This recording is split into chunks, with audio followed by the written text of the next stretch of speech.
Olá pessoal, essa live foi gravada em 12/8, onde fizemos uma discussão sobre o Covid na nossa região. Espero que você goste. Pronto, já entramos, estamos no ar. Boa noite, pessoal. A gente está aqui hoje para fazer nossa live de atualização. Vamos aguardar. Por enquanto não está aparecendo ninguém. Que está visualizando? Ainda não entrou no ar no Facebook, tô vendo aqui. Não?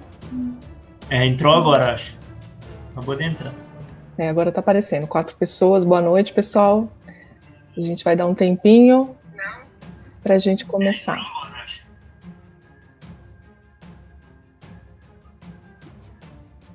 Tem 7 pessoas.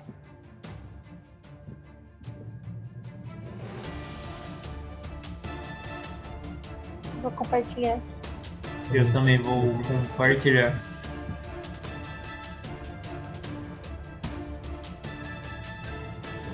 Hoje a gente teve algumas dificuldades técnicas aí, né, Cássio? A internet aí. Agora tá normal. Agora tá normal?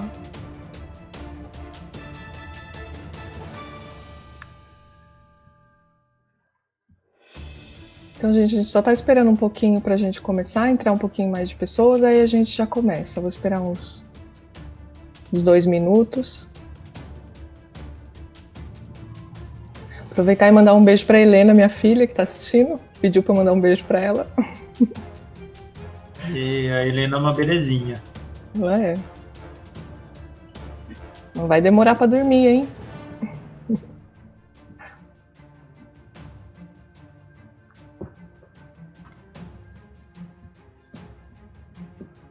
Tem 13 pessoas. Deu certo em todas as páginas? Hoje a gente está compartilhando com a página pessoal Pedreira, Serra Negra e a página do Cássio, né? Tentando aqui em Bragança. Em Bragança também, né? Estamos tentando aqui. Hoje a gente teve uma mudança. O Luiz Felipe de Jaguariúna não pôde estar com a gente hoje. Então o Thales está aqui representando Bragança, que vai ser bem interessante também, porque Bragança é uma grande cidade aqui da nossa região. Está com uma situação também bastante difícil, né? E aí a gente vai conversar sobre isso também. Bom, tem 19 pessoas, acho que dá pra gente começar, né? O que vocês acham? Sim, vamos começar. Vamos Mandar lá? uma boa noite pra Rosimeire aqui, que tá acompanhando na minha página, que ela tá aí na luta contra a barragem conosco também. A gente acabou de receber uma informação importante da questão da barragem. Queria mandar uma boa noite para ela aqui. Estamos com Então, a sala de vídeo na página do pessoal Bragança também, tá? Ah, legal. Então vamos começar. Então, gente, boa noite para todo mundo. Meu nome é Patrícia, eu sou do pessoal Amparo. E hoje a gente está aqui com o pessoal, com o Cássio de Pedreira, a Bárbara de Serra Negra e o Thales de Bragança. Depois eles vão se apresentar rapidamente também. E então hoje é mais uma edição da nossa live do Observatório Covid, que a gente está tentando fazer quinzenalmente, né, Cássio? Mas até o momento a gente não conseguiu fazer quinzenalmente, porque está tendo bastante movimentação nas páginas aí do pessoal, curso, encontros, enfim, aí a gente às vezes tem uma certa dificuldade de conseguir conciliar as datas, né, e com todos nós, mas a gente está tentando sempre aí, cada 3 semanas pelo menos não passar disso, da gente fazer uma atualização sobre a questão do Covid na nossa região, principalmente, a gente trazer algumas informações mais atuais, alguma coisa de tratamento, de abordagem, né, da doença, mas a ideia basicamente é atualizar. E hoje a nossa proposta é conversar bastante sobre como que a gente vai, nós pessoas comuns, né, nós cidadãos, como que a gente vai conduzir a nossa vida a partir de agora, né? Nós estamos completando aí mais de 5 meses de quarentena, que na verdade nunca foi uma quarentena real, né? O nosso governo federal nunca assumiu de verdade o isolamento social como uma medida fundamental para o combate ao coronavírus, né, como todos os países do mundo fizeram, né, e que a gente tem comprovação. científica de que isso realmente traz resultado, né? A gente não teve nenhuma política nesse sentido, e as pessoas estão cansadas, né? Então, a gente vê mesmo as pessoas que estão sensibilizadas em relação ao problema, que sabem que a gente está enfrentando um problema bastante importante no mundo, e agora, principalmente no Brasil, porque a gente é o epicentro, né, da pandemia junto com os Estados Unidos, mesmo essas pessoas estão tendo muita dificuldade de manter o isolamento social, por conta de que é bastante tempo e por conta de que as coisas parecem que estão normais, né? Então acho que a gente também fica o tempo inteiro lutando com a gente mesmo, né? Porque você acredita numa coisa, mas você está vendo ao seu redor uma coisa totalmente diferente, que é as pessoas vivendo a vida normalmente, né? A gente vê no Facebook, a gente vê nas ruas quando a gente precisa sair para fazer alguma coisa, a gente vê as pessoas andando normalmente, a gente vê muitas pessoas sem máscara, e muitas até realmente duvidando se a doença existe, a gente ainda tem muito essa questão, né? Então a gente vai conversar um pouco sobre isso e conversar também se existe possibilidade de fazer alguma coisa diferente, né? No sentido de redução de danos, e que são ainda temas muito recentes e que a gente ainda não tem opiniões muito formadas em relação a isso. Eu mesma ainda tenho bastante dúvida em relação a isso, né? Mas a gente vai conversar primeiro sobre essa questão, né? De como que a gente pode pensar as atitudes individuais, né? E até porque de mudança política, né? Da última live que a gente fez até agora, não existe nenhuma mudança no sentido de enfrentamento da doença. O governo ainda continua insistindo na questão do tratamento precoce como a grande solução, né, do problema, que a gente sabe que não tem nenhuma comprovação científica em relação a isso, mas isso ainda é defendido por vários governos estaduais e municipais também, gastando um valor absurdo de recurso público que poderia ser usado de outra forma, de forma mais efetiva, né? Então a gente não tem nenhuma mudança em relação a isso, não teve também nenhuma grande mudança em relação a tratamento, em relação à vacina, em relação a nada, só mesmo expectativas, mas coisas concretas realmente a gente não teve mudanças nessas últimas 3 semanas. Mas a gente teve um aumento importante dos casos na região, né? No número de óbitos, no número de ocupação de leitos na cidade, depois a gente vai falar sobre isso também nas cidades, né? No geral, mas em Amparo, que é onde eu estou, a gente está com hoje, por exemplo, a UTI 100% da Santa Casa ocupada. Então tem todas essas questões. E aí, como que a gente, então, lida com isso? Né? Numa perspectiva de que pelo menos aí uns 6 meses, talvez, provavelmente muito mais do que isso, a gente vai ter que se organizar para ter uma vacina, se a gente realmente tiver sucesso aí nas vacinas que estão sendo estudadas. Então eu vou pedir para cada um se apresentar rapidamente e acho que falar sobre um pouco o que pensa em relação a isso, né, dessa questão do que a gente pode fazer individualmente. Vamos começar pelo Thales hoje, que o Thales é o nosso primeira vez que está junto com a gente, né? Pode ser, Thales? Claro, claro. Primeiro, boa noite, quero agradecer o convite dos companheiros do pessoal de Amparo, os companheiros do pessoal aí de Pedreira, os companheiros do pessoal de Serra Negra. Eu acho que esse tipo de organização entre os diretórios é fundamental quando nós estamos debatendo uma questão da pandemia que reflete em toda a região, né? Eu acho muito importante esse tipo de iniciativa e a gente não vê isso na maioria das organizações políticas, na maioria dos partidos, e eu acho que essa é uma iniciativa muito importante. Vocês estão aí de parabéns por essa iniciativa de estar fazendo esse tipo de live, essas lives aí quinzenais como um observatório mesmo, porque por se tratar de uma pandemia, por se tratar de uma doença com essa magnitude, evidentemente que nenhum município sozinho vai conseguir resolver esse problema de maneira isolada. Aliás, diga-se de passagem, acho que ninguém no mundo vai conseguir resolver isso de maneira isolada, né? Nós estamos vendo aí agora quase uma guerra aí, em virtude das vacinas e etc. Mas o fato é que trata-se de uma pandemia que ataca coletivamente as pessoas, e a solução para isso vai ser coletiva. Então, eu acho isso muito importante. Bom, aqui em Bragança, a situação aqui em Bragança é grave, né? Se num primeiro momento a pandemia atacou mais a capital e a grande São Paulo, eu acho que já nesse último mês nós podemos afirmar que a pandemia veio para o interior, né? Eu acho que todas as cidades que vocês estão, pessoas que estão nos assistindo, com certeza devem conhecer casos de pessoas que infelizmente pegaram doenças e até pessoas que infelizmente vieram a óbito, né? Aqui em Bragança nós temos uma população por volta de 160 mil habitantes, segundo o IBGE. Nós tivemos até o momento 39 óbitos, ou seja, um número grande de óbitos. Temos nesse momento, inclusive, peguei essas fontes do site Bragança em Pauta, tá? Temos até o momento 2.267 casos confirmados.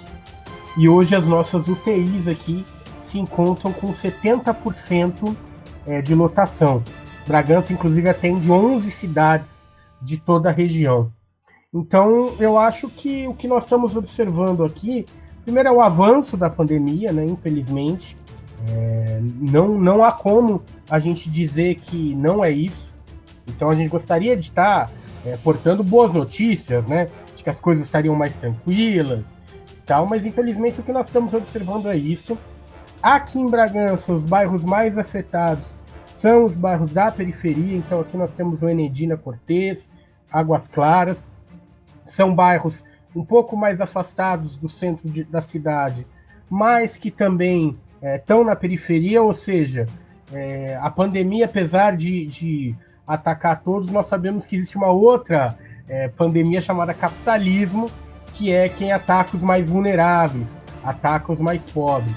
E como não poderia ser uma pandemia nesse sistema, em todas as cidades eu acredito que é isso, são os mais vulneráveis, aqueles que têm menos condições de saúde, que realmente sofrem mais num momento como esse. Eu avalio que, já entrando um pouco nessa questão de como nós podemos ter soluções para isso, né? Eu acho que nós estamos vivendo um momento importante, que é um momento que nós vamos entrar em processos eleitorais e etc. E abre-se um espaço para nós discutirmos os problemas da cidade, né? Como um todo. E eu acho isso importante porque muitas vezes se coloca assim, bom, se vai discutir a cidade, não se discute o país, como se as coisas fossem muito diferentes. Mas eu acho que a primeira coisa que nós temos que colocar, quando nós estamos tratando de pandemia, é a questão da defesa da saúde pública gratuita e de qualidade. Eu não sei como é que é na cidade aqui dos companheiros, mas aqui em Bragança, já desde a administração anterior, os hospitais, todo o modelo hospitalar, SAMU, UPA e etc., foi entregue para uma organização social. Eu não sei como é que está aí na cidade de vocês, mas isso coloca o seguinte, que a primeira coisa a partir do momento que uma organização social assume a saúde pública, que os hospitais privados também estão assumindo a saúde pública, o que nós estamos enxergando é que o lucro está acima da vida. Então eu acho que o primeiro ponto a ser colocado é que, como agora nós vamos discutir os problemas do município, nós não podemos deixar passar a oportunidade de levar essa questão à tona nas eleições e também em todos os debates que nós podemos fazer. Porque se nós tivéssemos uma política desde o início, seja no governo federal, seja nos governos estaduais ou nos governos municipais, de combate realmente ao Covid, o que seria esse combate, já que uma vez que nós não temos vacina? Seria, primeiro, isolamento social, mas, como acho que todo mundo aqui já ouviu, não é possível você garantir isolamento social se você não tem medidas para que as pessoas sobrevivam. Eu tenho certeza absoluta que todos aqui, quem está nos assistindo também já ouviu. Eu gostaria de fazer isolamento social, mas eu preciso trabalhar, eu preciso sobreviver. Então a gente tem milhares de pessoas que, até se as pessoas pudessem escolher, muitas delas estariam fazendo isolamento social. Agora o fato é que as pessoas precisam trabalhar, as pessoas precisam sobreviver. E infelizmente não houve de nenhum dos governos, seja ele federal, estadual e dos municipais, uma política concreta para garantir a sobrevivência material. O que seria, por exemplo, garantir a sobrevivência material? O governo federal, com muito custo, com um projeto da oposição, no qual a bancada do PSOL na Câmara Federal fez parte, etc., cedeu um auxílio de R$600 para as pessoas que estão com necessidade. Agora, veja, o estado de São Paulo é o estado mais rico da federação. Ele poderia complementar também esse valor e assim aumentar. Nós poderíamos estar discutindo, eu acredito que aqui todas as cidades da região tem também a questão, por exemplo, do turismo. Né? Nós somos a região Bragantina, Circuito das Águas. Então é fato que o comércio e etc. também está sendo afetado. Então era possível, por exemplo, garantir microcrédito para os pequenos comerciantes. Né? Veja que quando os bancos, logo no início da pandemia, receberam 3 trilhões. Será que esse dinheiro não podia ser destinado aos pequenos comerciantes, aos microempreendedores, para garantir que essas pessoas também fizessem isolamento social e assim se garantisse emprego e se garantisse renda? Eu acho que essas são medidas que ainda podem ser tomadas. Eu acho que para garantir... como é que nós podemos controlar, uma vez que não há cura? É isolamento social e garantia de sobrevivência das pessoas. Então aí você tem 2 mecanismos que poderia amenizar um pouco essa questão. Porque o que nós estamos vivendo é isso. A gente sabe que as pessoas que estão conseguindo fazer isolamento social estão trabalhando de home office, e etc. Está todo mundo cansado. Né? Eu acho que todo mundo já começa a sentir os efeitos de tanto tempo dentro de casa. Né? Nós da esquerda que gostamos da rua, que gostamos de ir para a rua, de se manifestar e etc., estamos sentindo também, eu digo por mim, mas acredito que digo isso em nome de todos aqui. Mas eu acho que a curto prazo nós temos que lutar por essas bandeiras. Lutar para garantir renda para todos aqueles que nesse momento precisem, garantir emprego, né? Então, você ter nesse momento fornecimento de microcrédito para pequenos comerciantes, você vai garantir emprego, porque uma vez garantindo crédito, é necessário uma contrapartida. A contrapartida é proibir as demissões. Então, eu acho que são esses 2 mecanismos, nesse momento, são fundamentais para que a gente possa, num futuro, pelo menos, já que não é possível curar, pelo menos diminuir um pouco os efeitos trágicos, né, da pandemia. Eu acho que essas são bandeiras que nós aí da esquerda temos que levantar no próximo período, levar para as nossas intervenções cotidianas, nas eleições, enfim, aonde nós tivermos, nós temos que dizer que o principal, que é possível, isso é importante deixar claro, é possível garantir isolamento social e renda das pessoas. O governo não faz isso porque ele optou por um outro caminho, que é garantir lucro de banqueiro, garantir dos empresários da saúde, garantir dos empresários do transporte, e não daqueles que realmente estão precisando. Então, eu acho que hoje essa é a principal bandeira aí que nós temos que defender para o próximo período. Show! Vamos com a Bárbara agora. Pode ser, Bá? Sim, boa noite a todos. Obrigada de novo, novamente, pelo convite. Para a Patrícia, para o Cássio, estamos aqui novamente. Espero que acabe logo esse observatório, mas acredito que não. A gente vem, acho que o Thales falou bastante, falou muito bem, assim, de toda a questão política do momento que a gente está vivendo. Aqui em Serra Negra, a gente vê também uma situação bem complicada, é uma cidade turística, é uma cidade que vive do turismo. Se você vier um sábado, ou um domingo, ou até mesmo uma sexta-feira, você vai ver, agora principalmente que a gente está na fase amarela, né, do Plano de São Paulo, os bares totalmente lotados, muitas e muitas pessoas andando na rua sem máscara. Eu voltando ao meu trabalho, né, eu vou ao trabalho e volto do trabalho a pé, e cada vez mais eu encontro pessoas sem máscaras. E cada vez mais eu encontro mais e mais pessoas. Então, o que eu vejo hoje, o que eu sinto, é que as pessoas já estão começando a banalizar a situação que a gente vive, né? Se transformou em algo normal, se transformou em uma banalização, e eu acho que isso é muito perigoso. Esses dias eu escutei de várias pessoas diferentes: a gente tem que voltar à vida, a vida não pode parar, a gente tem que voltar ao normal. Só que eu me pergunto, o que é normal? Né? É normal morrer 1.000 brasileiros por dia por uma falta de competência de organização política do Estado brasileiro? Isso é normal? Eu não imagino que isso seja normal.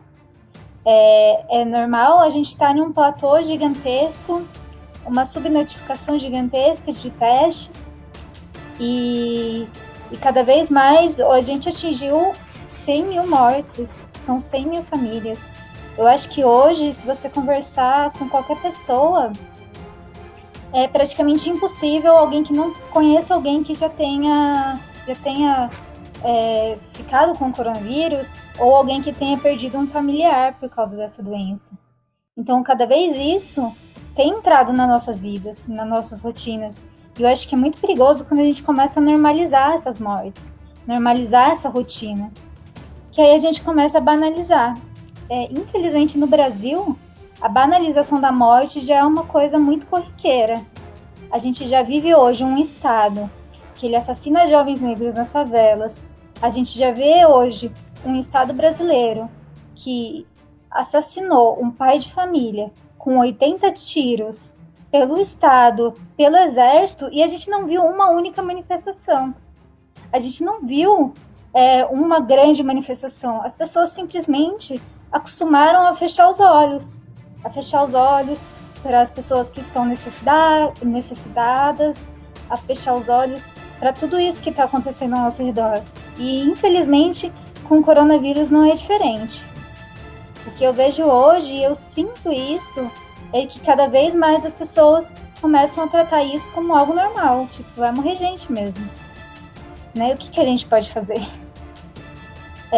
Hoje, essa semana, eu passei no varejão, queria comprar uma frutinha, e aí me arrependi gigantescamente, porque tava tocando Jovem Pan, e nossa, eu queria pegar uma maçã e jogar lá no áudio lá, acho que era o Augusto Nunes, eu não sei quem era que tava falando, e falando coisas absurdas. E eu me dei conta de como essa negação da ciência está refletindo diretamente nas nossas vidas. Porque eu imagino você, um trabalhador, que fica ouvindo esses absurdos diariamente na sua cabeça, dizendo que o governo está fazendo de tudo, que os números são muito abaixo do que ele falou exatamente isso, porque vocês vão ver que os números são muito menores, e a gente sabe que os números são muito maiores, né? A gente não tem teste, a gente não tem controle. E ele falando isso e as pessoas ouvindo. Então a gente vive um momento da negação sendo exposta nas nossas vidas, e as pessoas acabam comprando esse discurso.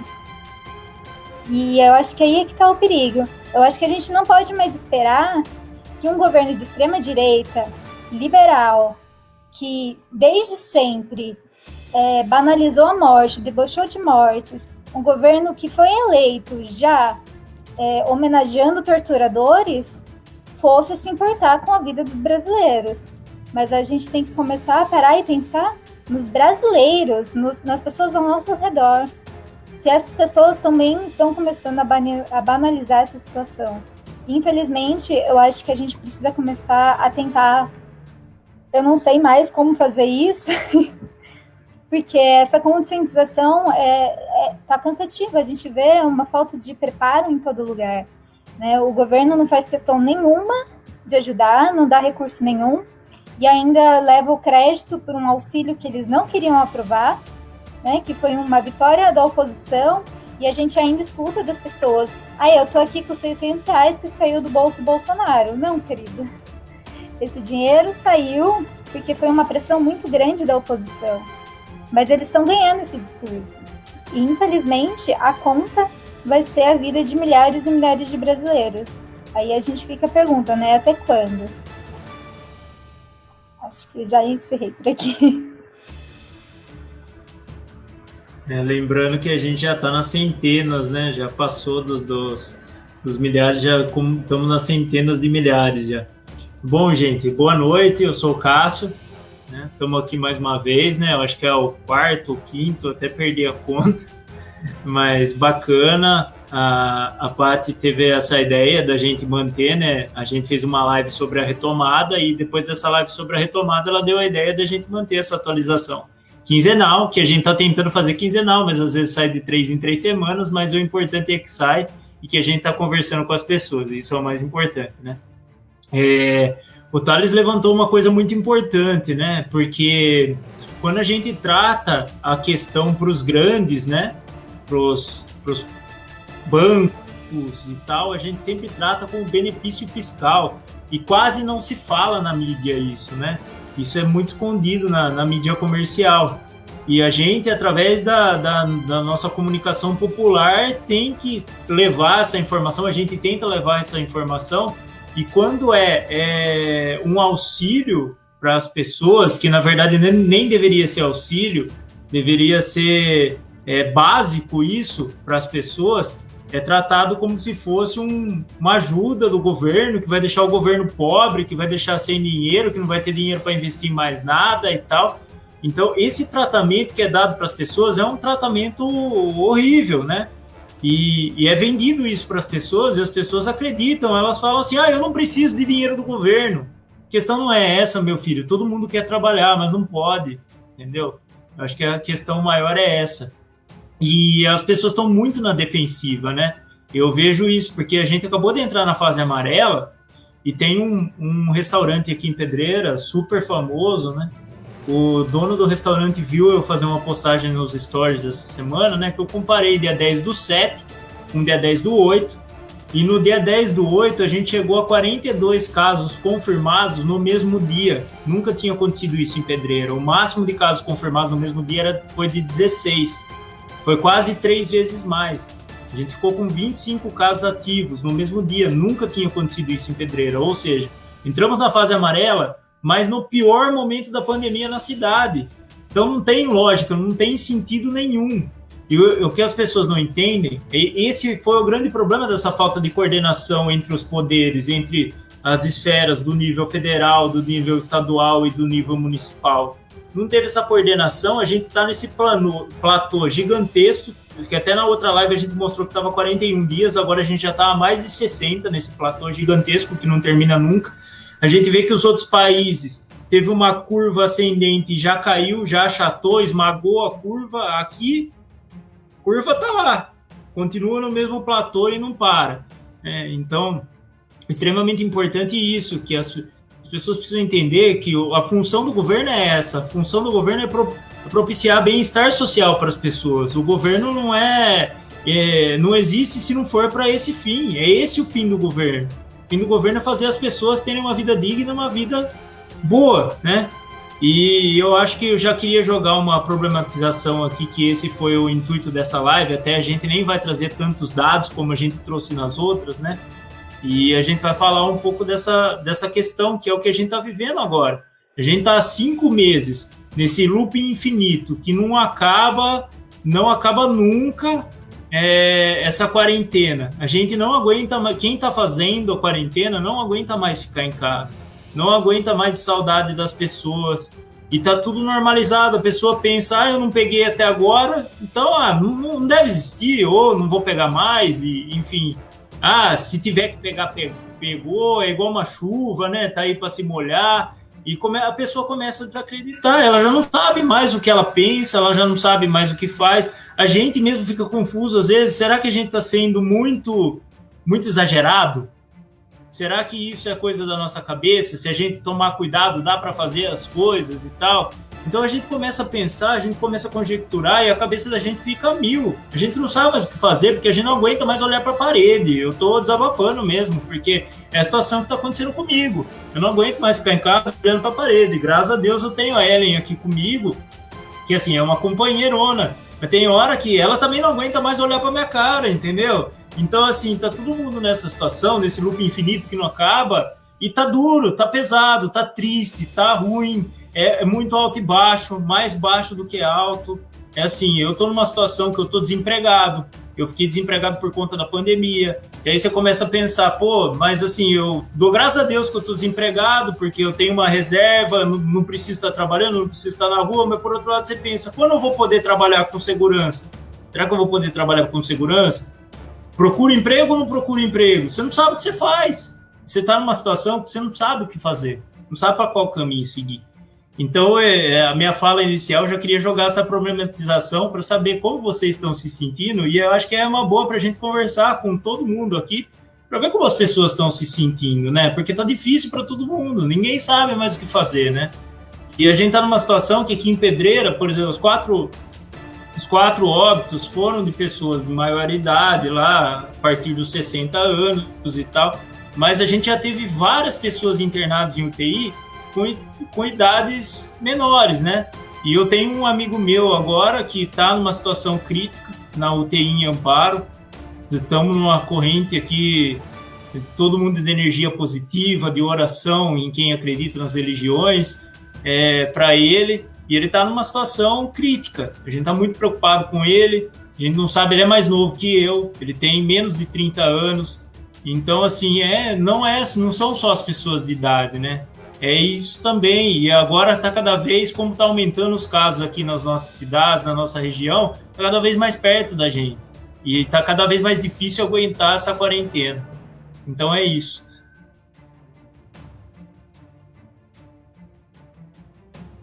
Bom, eu vou aproveitar o gancho do Cássio, né? Assim, eu individualmente, né, eu estou trabalhando normal, né? Sou médico, trabalho na linha de frente. Na verdade, estou trabalhando muito mais do que trabalhava, né? O lugar onde eu trabalhava na Unimed, a gente transferiu para somar forças no PA, então a gente entrou no esquema de plantão igual de lá. Então, estou trabalhando muito mais. Então, acabo tendo contato com as pessoas que eu trabalho, né? Então, conversar com as pessoas, contato com os pacientes, enfim. Então, acabo não sentindo tanto essa coisa de ficar só em casa, né? Lógico que no final de semana eu fico em casa, não saio, não estou vendo meus amigos. Meus pais eu não vejo desde o começo. Meus pais moram em São Paulo. Eles estão loucos para vir para cá. Às vezes eles ficam inventando histórias, sabe? Querendo me enrolar para eles virem para cá, assim. Porque eu tenho uma filha de 4 anos, eles estão sentindo falta e tal, né? E a gente também sentindo falta deles. Mas, assim, eu penso muito, assim, né? Como eu sou uma pessoa que trabalha na linha de frente, eu me vejo como um reservatório de coronavírus. Assim, eu fico pensando que eu sou uma pessoa que eu posso transmitir para os outros, né? E eu não vou conseguir lidar com a situação de saber que alguém pode ter sido contaminado por mim. Eu, sei lá, eu vou visitar os meus pais e passo uma semana, passa 15 dias, eles ficam doentes. E eu não vou conseguir lidar com isso, né? Então, eu ir na minha manicure, eu ir na minha academia, né? O Pilates, a minha professora está atrás de mim, porque a gente estava fazendo aula online, agora todo mundo voltou para aula presencial. E só eu, e aí ela não acha um horário para mim para eu fazer online. Eu falei, eu não vou voltar, né? Porque, pensando na minha própria segurança, mas na segurança dos outros. Acho que por mais que exista medidas de proteção, elas não garantem 100% de segurança, né? Agora todo mundo fala assim, qualquer coisa que está sendo feita, fala assim, todas as medidas de segurança estão sendo tomadas, como se isso fosse suficiente para... Tudo bem, então, estamos seguros, podemos ir na academia, podemos ir no restaurante, porque agora a gente está na fase amarela, então tudo isso está aberto, né? Então a gente pode voltar, e a gente não pode, porque, assim, tem o risco de contaminação, né? Então, eu sinto falta da minha vida social, claro, sinto falta dos meus amigos e das coisas que eu fazia, que eu tô deixando de fazer, né? Acho que como todo mundo, mas tenho consciência de que a gente precisa né? Porque não tem como não deixar, né? Fazer as coisas com segurança total, né? Até mesmo você morar com alguém, se mora só você e outra pessoa, e essa pessoa, um dos dois sai para trabalhar ou para fazer alguma coisa, existe um risco de contaminação. É claro que o risco é menor. Cada atividade tem um risco diferente. Até depois eu vou mostrar uma tabela que mostra essa diferença dos riscos, né? E esse final de semana eu fiquei pensando muito nisso, porque a gente teve a final do Campeonato Paulista, né? Eu adoro futebol, tudo bem que meu time tá me ajudando nisso, né? Porque tá super mal e não tá em nada, então eu também não tô sofrendo muito com isso, mas enfim. Mas eu gosto muito de futebol, seria um jogo que eu com certeza teria assistido, e eu assim, é uma coisa muito individual, né? Assim, eu não vejo clima pra gente estar acompanhando um campeonato de futebol, né? E aí eu vou mostrar para vocês, né? O esporte de contato é altíssimo risco de transmissão. Então, assim, qual é o sentido da gente colocar 22 pessoas dentro de um campo, correndo atrás de uma bola, sendo que elas estão correndo o risco de pegar uma doença que pode ter alguma consequência para elas, ou então elas levarem, tudo bem, eles são jovens, têm histórico de atleta, né? E provavelmente não vão ter grandes repercussões, enfim, mas podem ter também, mas eles têm família, eles têm, né? Eles vão para casa deles em algum momento, eles podem levar. Teve o domingo, né, acho que o jogo foi cancelado porque não sei quantos jogadores do time, estava todo mundo contaminado. Agora começando o Campeonato Brasileiro, você tem, né, a circulação dos times para jogar. Então, assim, é um monte de coisa. As pessoas que trabalham por trás para que tudo isso aconteça, cozinheira, massagista, camareiras, enfim, todo mundo que está envolvido para a gente poder ficar ali na frente da televisão assistindo um jogo, 90 minutos, e aí eu vi algumas pessoas falando assim, mas eu esqueci dos problemas naqueles 90 minutos, para mim foi importante. Tudo bem, gente, assim, eu acho que não é num sentido de julgar ninguém, nem condenar ninguém porque assistiu um jogo de futebol, nossa, você é a pior pessoa do mundo, não é isso, né? O jogo tá lá passando na televisão, não é responsabilidade minha, né? Se eu parar na frente da televisão e assistir, a responsabilidade não é minha. Mas eu acho que a gente, enquanto sociedade, a gente precisa pensar sobre isso, né? Parece que a gente está pondo as pessoas... Eu fico com essa sensação, assim, que a gente está jogando as pessoas né? Assim, pra a sorte, né? Tipo, se contaminar, se morrer, ok, mas vamos manter. É lógico que tem muito interesse econômico envolvido nisso tudo, né? E eu tô pegando o exemplo do futebol, mas tem várias outras coisas, né? Abertura de shopping, abertura de restaurantes, abertura de várias coisas, né, que estão acontecendo num momento que a gente não tem controle nenhum.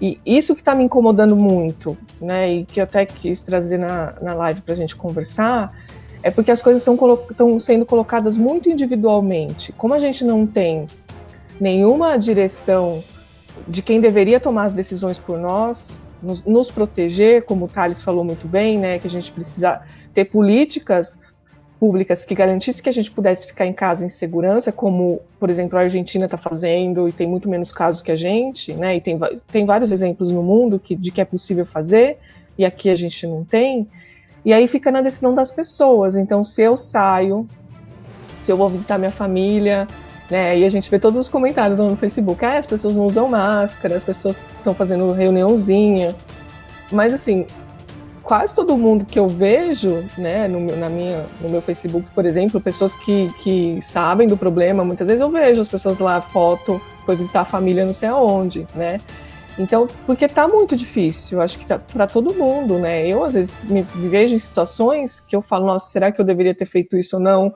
ou faço ou não faço, né, então fica uma coisa muito individual, e aí fica uma coisa de uma culpa, então a gente já tá passando por um momento tão difícil, e aí a gente acaba se sentindo culpado e às vezes acusando o outro, né, disso, né. Então acho que a gente tem que trazer reflexões que são coletivas, né. É importante a gente pensar que toda atitude que a gente toma, a gente está pondo outras pessoas em risco, né.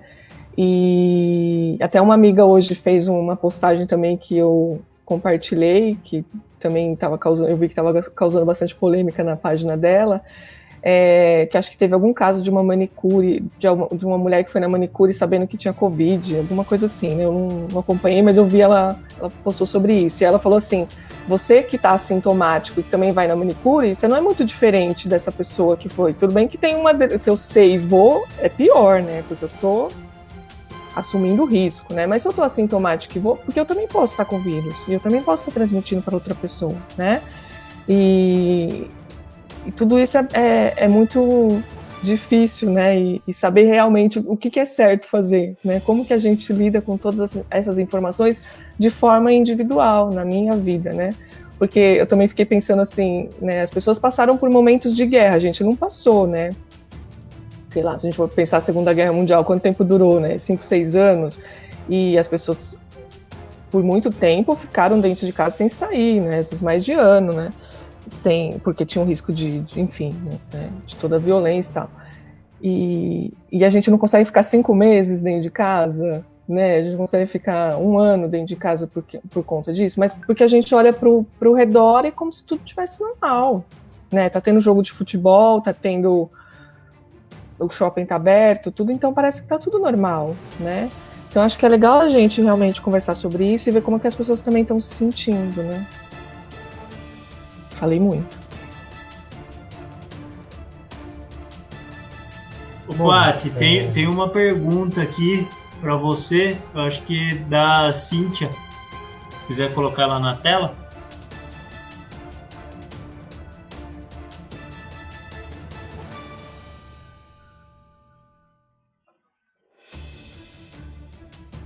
Eu vejo muitos pais passeando com crianças na rua, os pais com máscara e as crianças sem. O que vocês acham sobre essa questão da relação dos pais com as crianças na pandemia?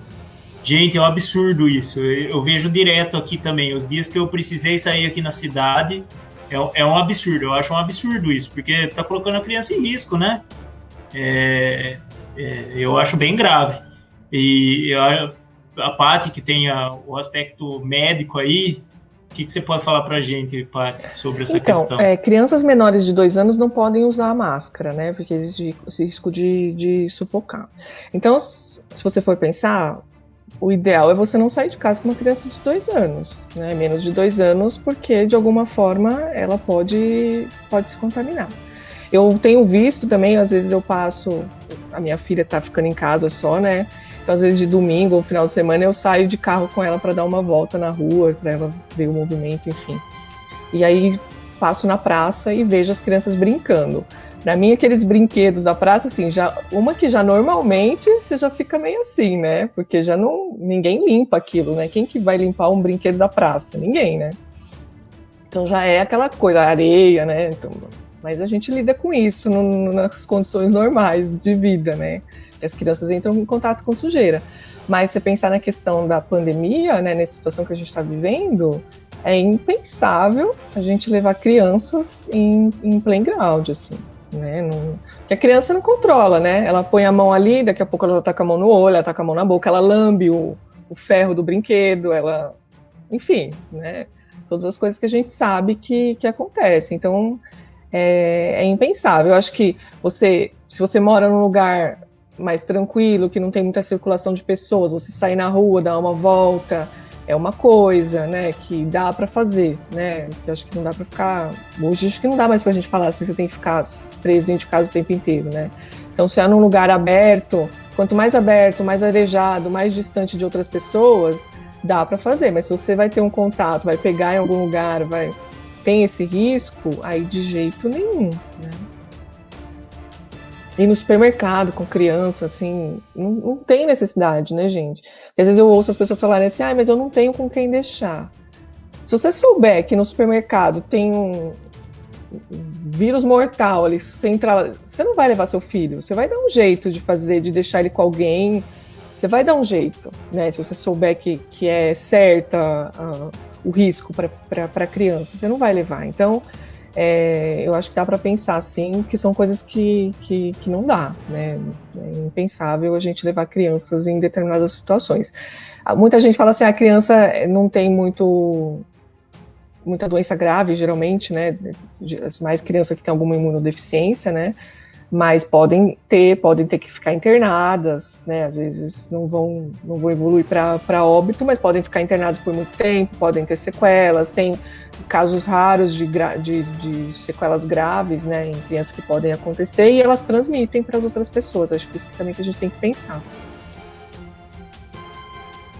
Só uma coisinha que eu acho importante tá colocando sobre essa questão, porque eu acho que hoje uma das últimas trincheiras que estão colocadas hoje que eu acho que ainda é uma trincheira de resistência muito importante, é a questão do debate sobre o retorno às aulas presenciais, né? Eu acho que esse é um debate que nas últimas 2, 3 semanas ele tem ganhado corpo, e eu acho muito importante que a gente debata um pouco isso, porque foi falado agora das crianças, né? E eu sou advogado e já fui professor no estado, dou aula em cursinho popular, e a gente sabe a dificuldade que principalmente nas escolas públicas, toda a questão de higiene, isso sem ser épocas de pandemia.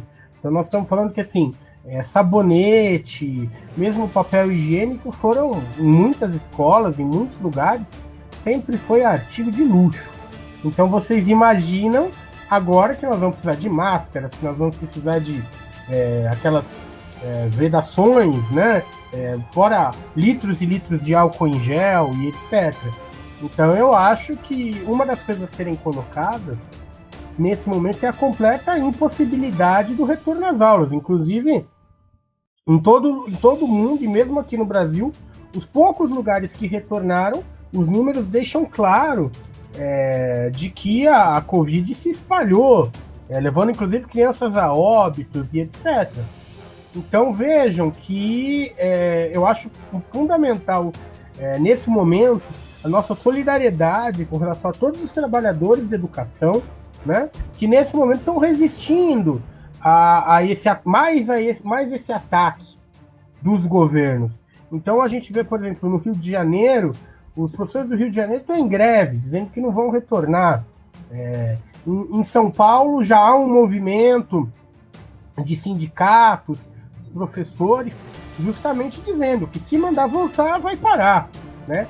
Em São Paulo, mesmo na capital, os professores municipais passaram agora por uma batalha grande, que infelizmente foi aprovada em São Paulo, a entrega de vagas na rede pública para a rede privada, ou seja, os famosos vouchers, né? Vouchers, que é esse o nome, que pega as pessoas que agora estão saindo da rede privada e o Estado paga a vaga para criança na rede privada. E a própria administração do ensino infantil vai ser agora feita por instituições privadas. Então, quer dizer, há uma política não só de ataque à educação, como foi falado por um ministro do Meio Ambiente, no sentido de passar a boiada. Então, assim, tentam passar a boiada não só no meio ambiente, mas também em outros direitos dos trabalhadores.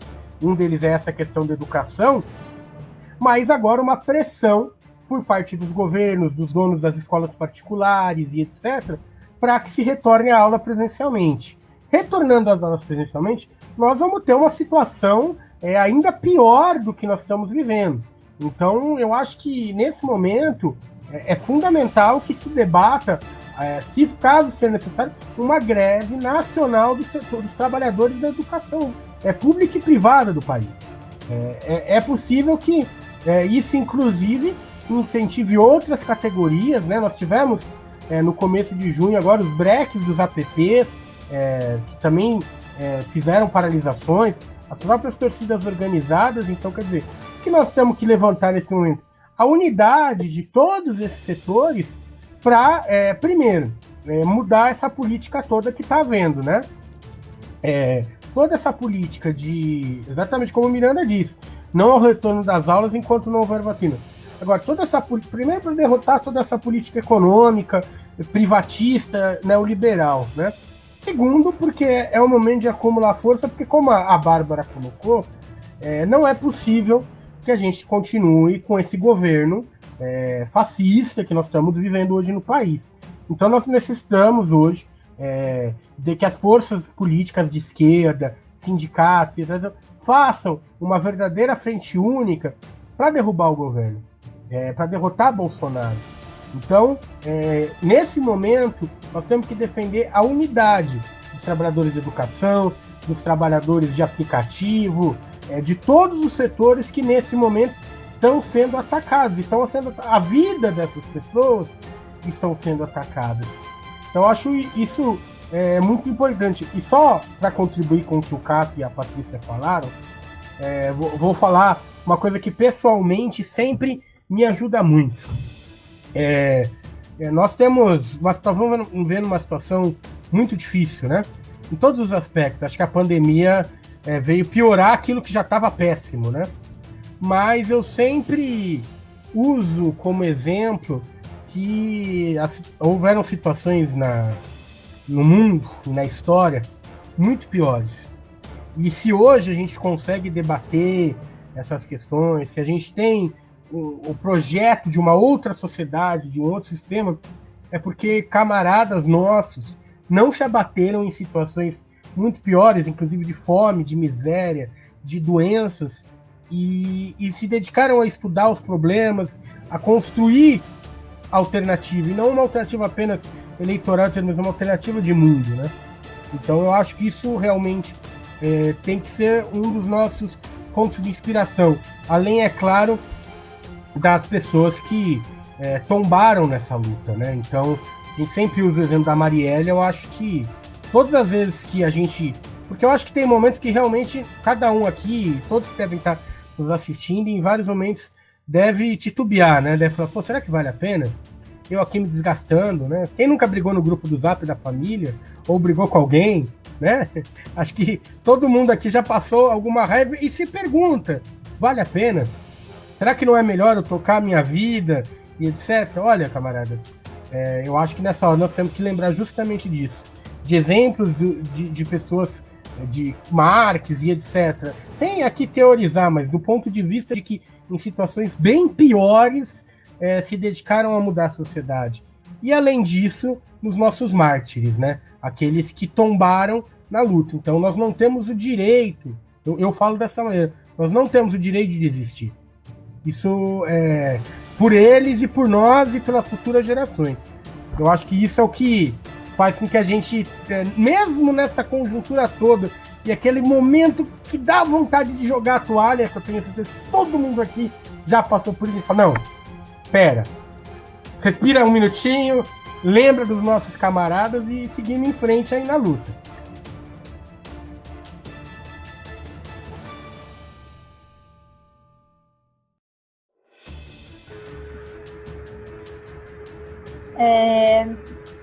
Acho que o Thales falou exatamente tudo que eu pensei essa semana, assim. Eu escutei de várias pessoas realmente coisas, assim, absurdas, e eu fiquei me questionando, né? Será que vale a pena tudo isso, né? E o que move a gente, né? Realmente, e talvez seja essa vontade nossa, essa indignação de ver e observar as coisas erradas e não nos calarmos.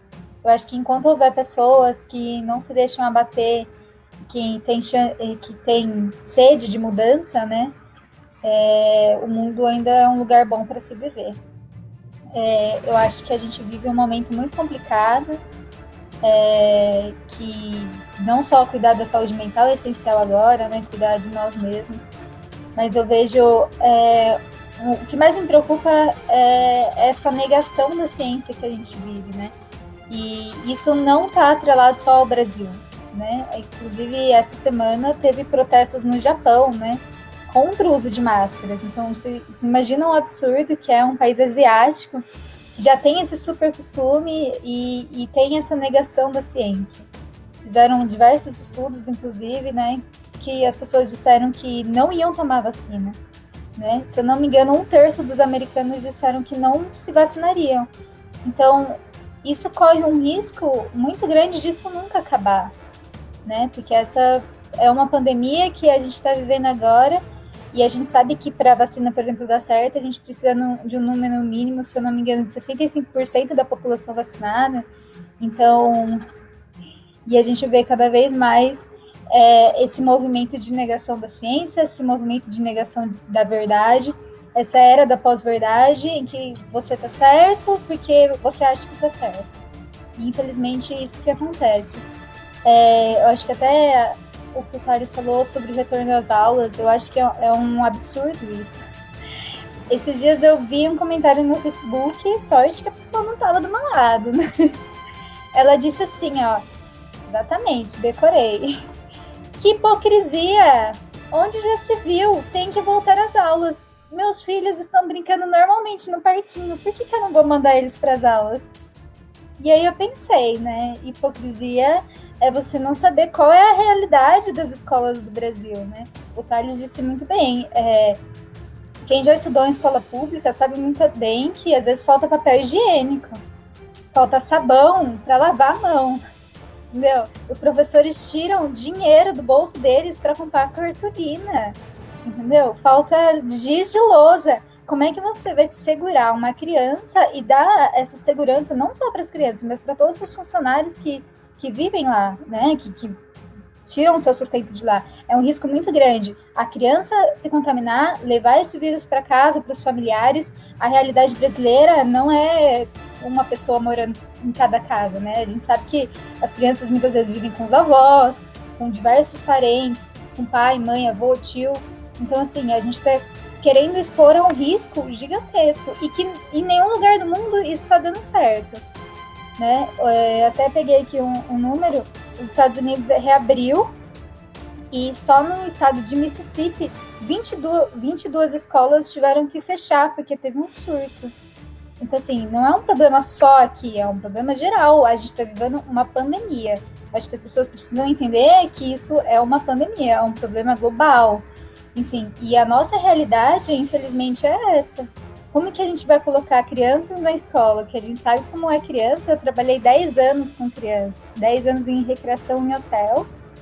E aí eu fico pensando, né? A criança vai colocar máscara no olho, vai trocar de máscara com o amiguinho, porque a estampa do amiguinho é mais bonita. Então a gente está preparado para assumir esse risco? E acho que não só esses trabalhadores, mas também eu vejo um ataque contínuo aos profissionais de saúde. Eu acho que até a Patrícia pode falar sobre isso, que eu vejo cada vez mais, e eu leio cada vez mais de profissionais de saúde sendo agredidos porque não receitaram remédios, profissionais de saúde postos de saúde e que as pessoas chegaram e destruíram os computadores porque não acreditaram no diagnóstico. E isso, o que a gente está vivendo agora é extremamente perigoso. E a gente sabe quem é o responsável. A gente tem que começar a tomar cuidado, que às vezes, no calor das nossas emoções, né? Aí a gente vê lá, a pessoa, tá sem máscara. Mas a gente tem que entender a conjectura do momento e identificar que realmente o momento que a gente está vivendo, o governo federal, ele tem total responsabilidade por isso, né? Logo no começo, é impossível não lembrar do Bolsonaro naquele discurso em que ele fez um pronunciamento na televisão, dizendo que era uma gripezinha, que mal tinha as crianças voltarem às aulas, atacou o Drauzio Varela, e ele falou isso, dizendo, vai morrer 5 ou 8 mil pessoas, né? Um pronunciamento nacional.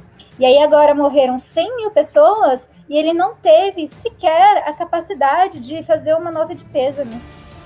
Ele não fez um pronunciamento nesse dia, né? Então, veja bem o que a gente está lidando. Não só ele, mas diversos apoiadores, diversos pastores de igreja, eles não conseguiram lamentar a vida de 100 mil brasileiros. Foram 100 mil famílias subnotificadas, né? Porque o número provavelmente é muito maior. Então, a gente precisa começar a lidar e cobrar os fatos de quem é o responsável. É o governo. Por que a gente está nessa situação hoje? Porque a gente não teve um lockdown, a gente não tem teste, a gente não tem investimentos na saúde, a gente está vendo. O Fantástico até apresentou essa semana uma matéria, que se eu não me engano em Itajaí, em Santa Catarina, em que eles gastaram 4 milhões de reais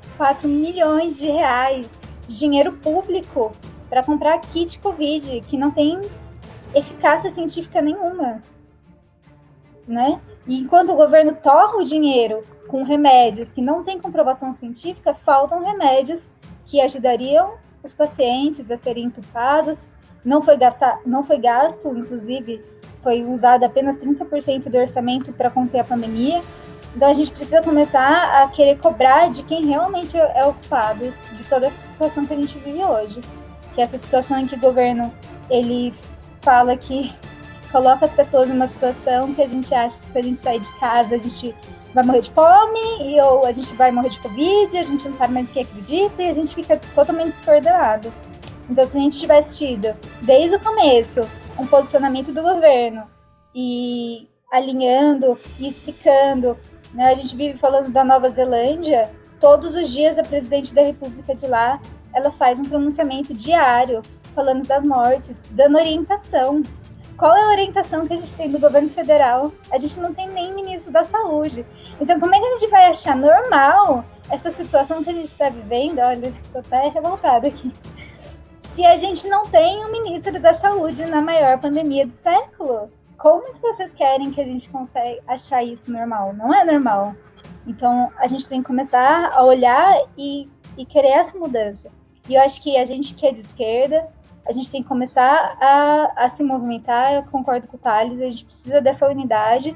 E agora chegou a hora de fora Bolsonaro. Ele não dá mais para ele ficar no poder. Mas a gente tem que lembrar muito bem, né, que ele não está sozinho nessa. Né? O Maia mesmo, inclusive no Roda Viva, ele disse que não vem disso nenhum para um impeachment.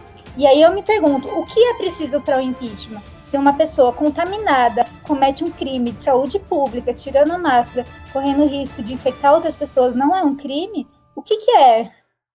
O que é preciso para o impeachment no Brasil? Então a gente precisa entender que todos os setores, o poder, o capitalismo, eles estão todos assim, ó, lado a lado, mãozinha dada, né? A gente não vê uma palavra A contra o Guedes na Globo. Então a gente precisa começar a acordar. E eu acho que a gente precisa começar a acordar porque o movimento, quem tem que fazer esse movimento é a gente, é a base popular.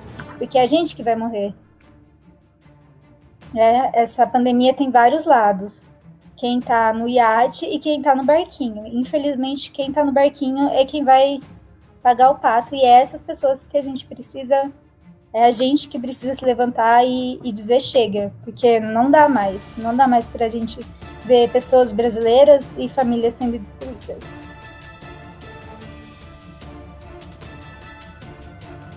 Isso aí.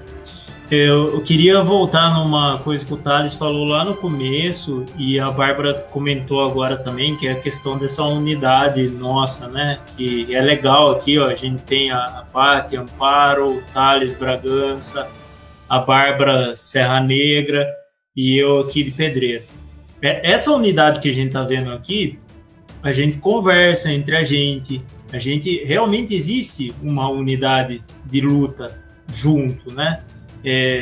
Porque a gente vê nos outros partidos que eles se unem por causa de um projeto eleitoral. Na verdade, na própria cidade. As pessoas não se conhecem do mesmo partido na cidade. Então, só para reforçar, para mostrar que com a gente é diferente, que a gente trata isso diferente. A gente montou um comitê do Covid, a gente fez uma carta coletiva para apresentar essa carta, a gente ainda vai lançar essa carta. Então, assim, a gente trabalha em conjunto. E as atitudes são pensadas coletivamente, porque aqui não é o indivíduo que prevalece. O que prevalece é o interesse pela vida das pessoas, pela situação das pessoas, pela justiça social. É isso que prevalece, né? E o Thales deu uma comentada sobre a questão das aulas, então eu achei super interessante. A Bárbara até já comentou de um estado lá nos Estados Unidos, 22 escolas, né? Acho que foi.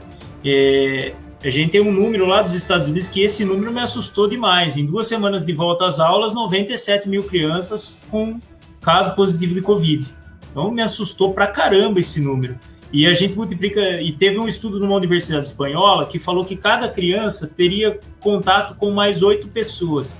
Então você imagina, 97 mil vezes 8, a gente chega no número aproximado aí de 800 mil casos, né, de Covid aí com uma criança na escola.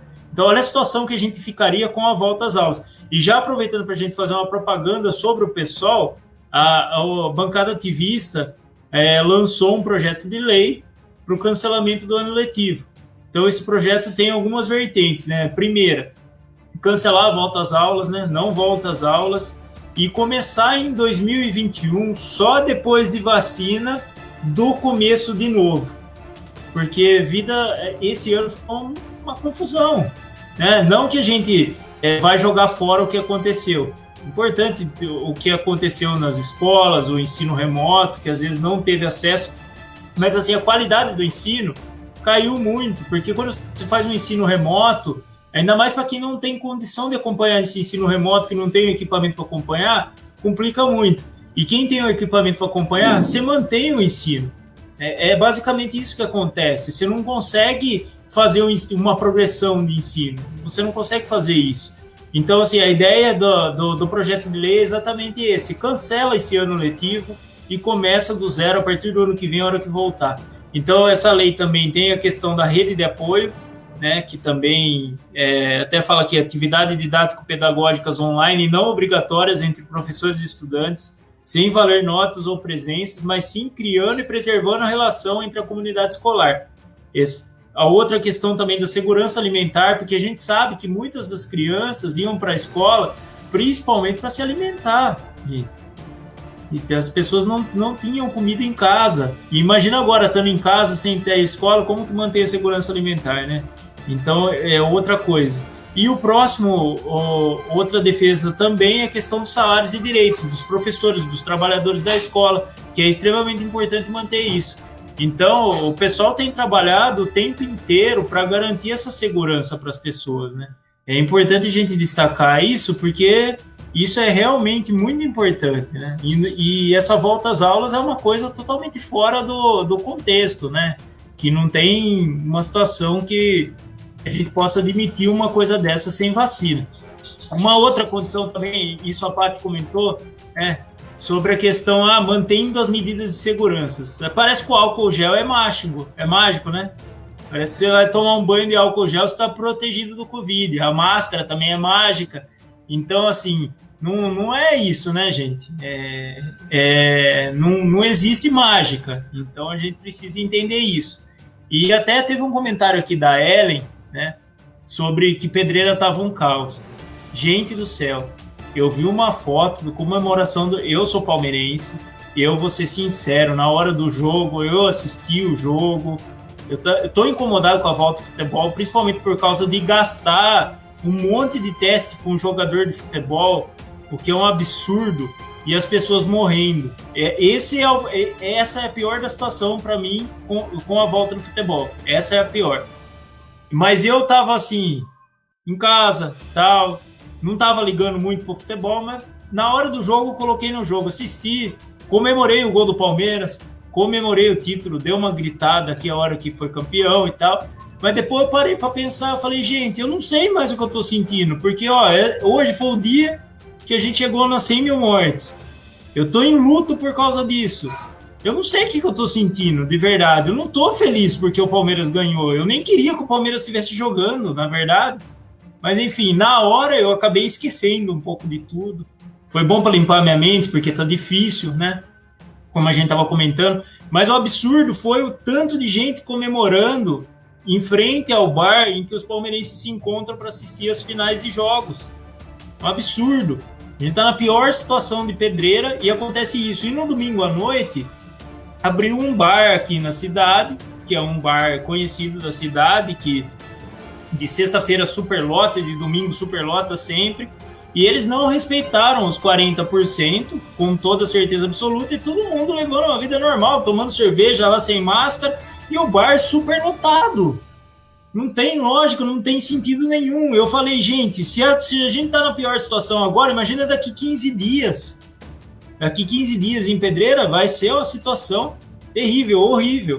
E tem outra situação que a gente já comentou na live que a gente participou lá em Serra Negra, né, com a Mariana Conte, até estávamos nós três nessa live, a Bárbara, a Paty, e a gente comentou sobre isso, sobre essa questão de fases do Estado, né? Primeiro que já não é legal do jeito que tá, já começa por aí. A segunda questão é que, assim, beleza, agora tá no amarelo.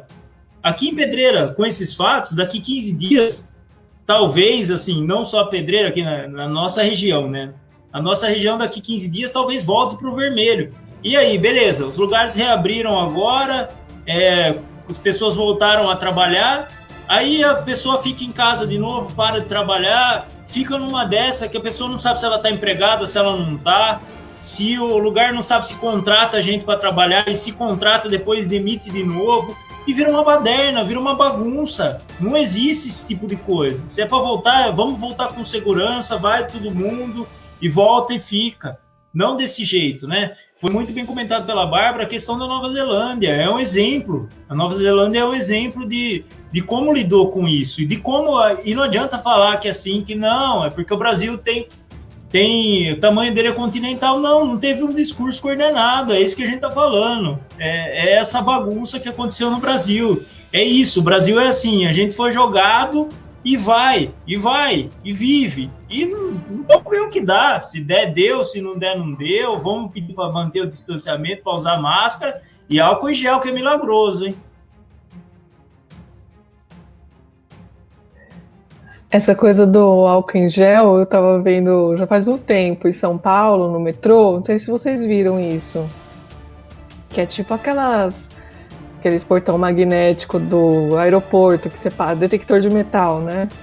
É parecido, assim, você passa no meio e aí fica jorrando clorexidina, que é uma substância que a gente usa mais hospitalar, enfim, de desinfecção, né? E vai na cara da pessoa, vai... E aquilo, assim, não tem comprovação nenhuma que aquilo está resolvendo. Então dá a falsa sensação para a pessoa, né? Eu passo ali, eu vou me desinfectar e tá tudo bem. Sendo que o metrô é um dos lugares mais arriscados, né? Que as pessoas vão tudo ali grudadas dentro de um espaço fechado, que fica várias horas. Quem mora na periferia, às vezes fica mais de 1 hora dentro de um metrô, de um trem, né? E aí todas as medidas de segurança estão sendo tomadas, não está adiantando para nada, né? Eu vou aproveitar para compartilhar deixa eu ver se eu consigo.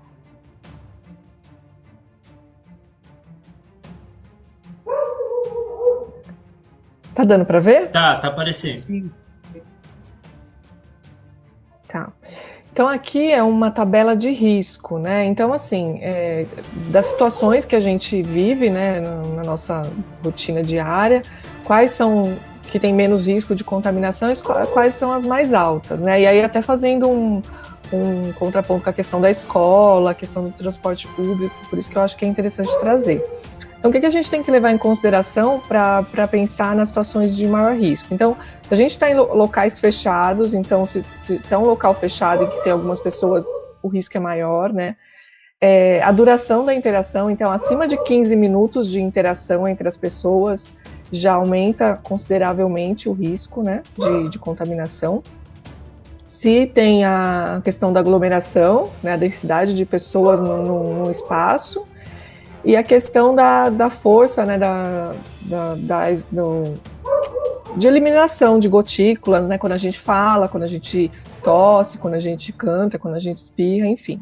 Então, juntando todas essas questões é que a gente vai definir o nível, né, o nível de risco das situações. Então, as situações que têm o menor risco é a gente ficar em casa, né, então, sozinho ou com alguém da família. Então, se eu estou sozinho, lógico, o risco é 0, né? Mas se eu tenho alguém já que mora comigo, essa família, essa pessoa sai de alguma forma, já existe um risco, apesar de pequeno.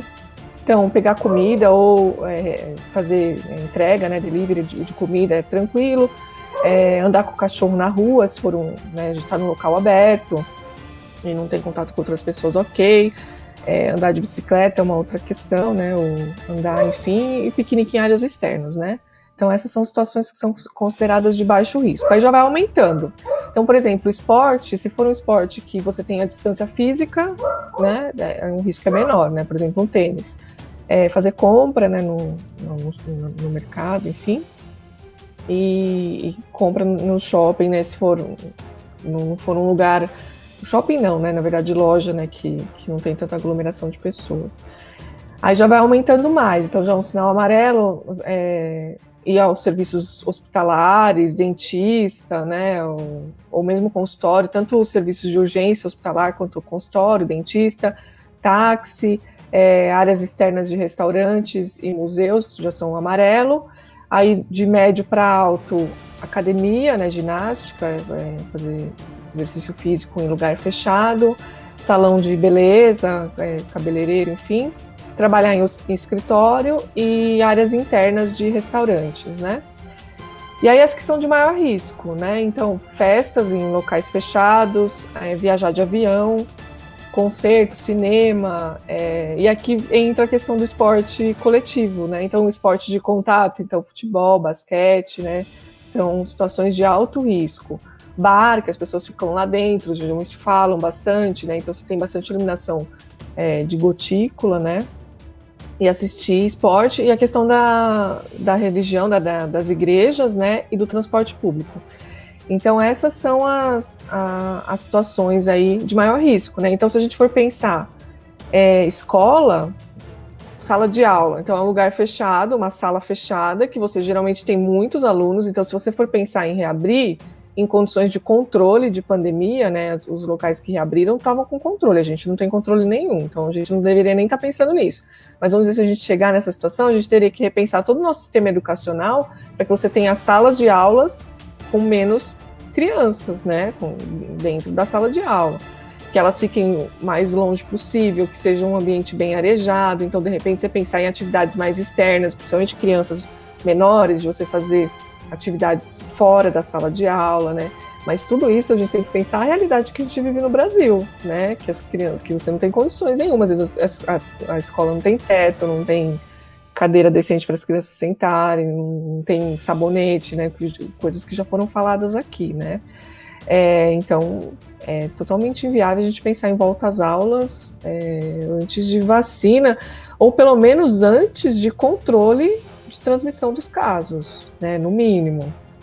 E aí, se antes da vacina, tem que pensar em todas essas outras questões, que eu acho que é um desafio gigantesco, a gente pensando no Brasil, né, nas condições que a gente tem já normalmente nas escolas, né.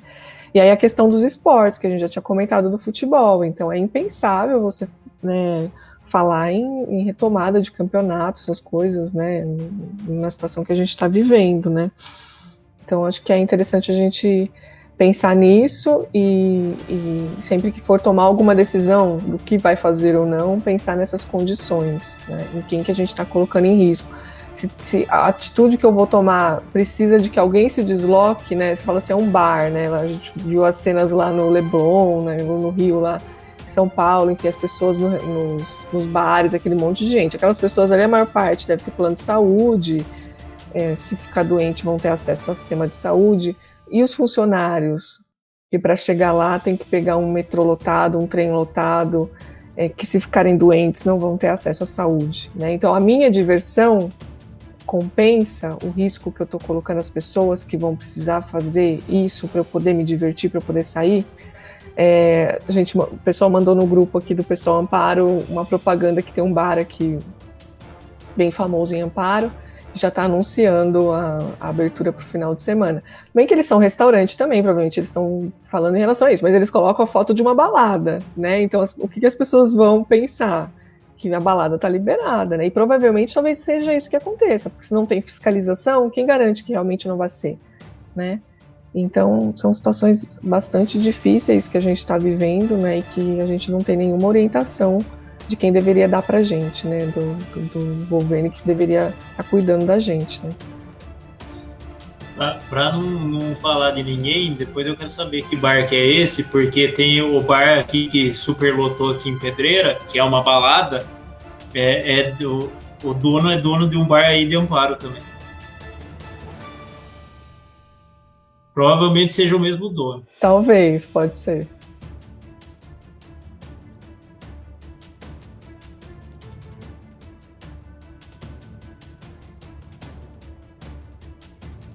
Eu acho importante só pontuar, eu acho que dentro dessas questões todas, de como toda a política de enfrentamento à pandemia não foi para uma saída coletiva, né?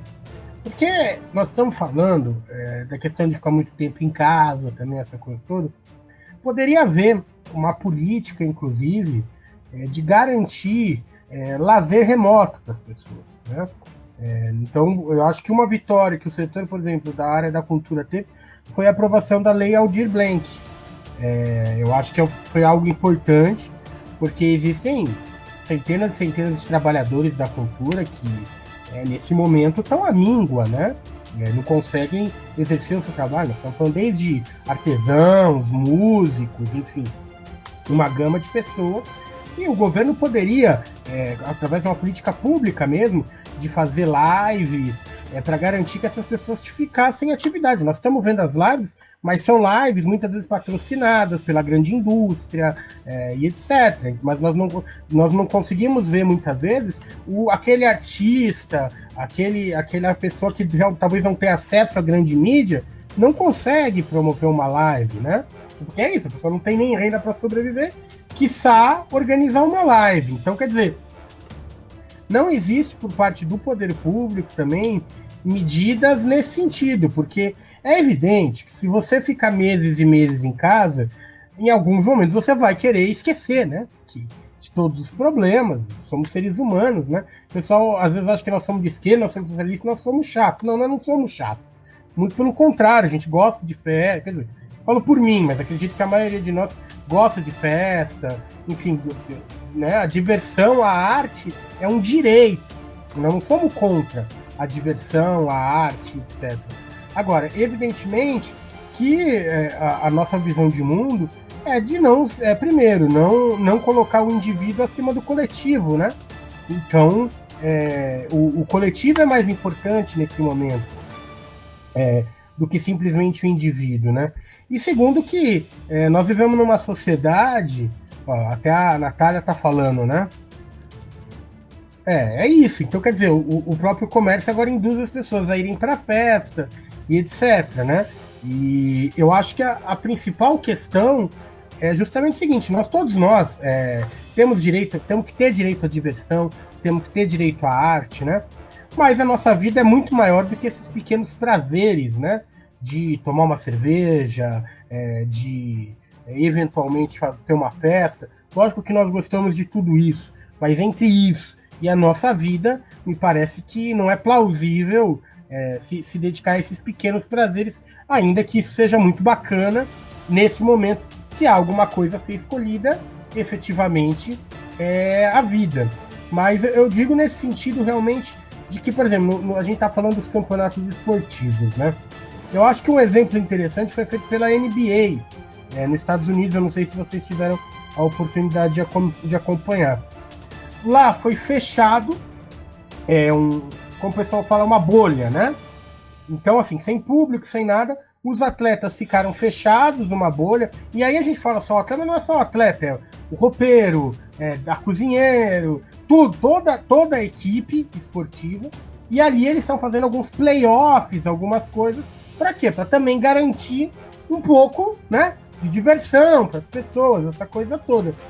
Era possível no país, eu acho, pelo menos, eu acho que precisaria de estudo e etc., mas seria mais plausível, por exemplo, você concentrar os clubes numa determinada cidade, num determinado hotel. Veja a malha hoteleira de uma cidade como São Paulo, certo?